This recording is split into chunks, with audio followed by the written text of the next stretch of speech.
Panalangin para sa mga nalulumbay at punong-puno ng kalungkutan. Aming Diyos sa makapangyarihan sa lahat, lumalapit po kami sa inyo ngayon, dala ang mga pusong pagod, mag-isa, at may dalang bigat na hindi kayang ilabas. Alam mo po ang mga kabog ng puso ng mga nag-iisa't nalulumbay, yung mga nagtatago ng luha sa likod ng ngiti, at yung mga natutulog na may tanong sa isip, may nagmamahal pa ba sa akin? Panginoon, yakapin mo sila. Ipaalala mo na may Diyos silang hindi nang iiwan at may langit na laging bukas para sa kanilang panalangin.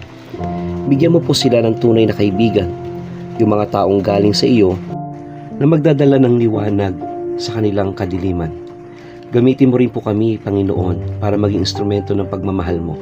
Bigyan mo kami ng mata upang makakita ng mga taong nangangailangan ng karamay, ng tenga para makinig, at puso na handang magmahal.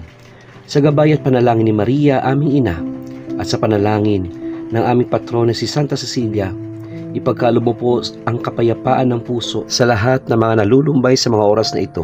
Ito ang aming panalangin sa ngalan ni Jesus na aming Panginoon at Tagapagligtas. Amen.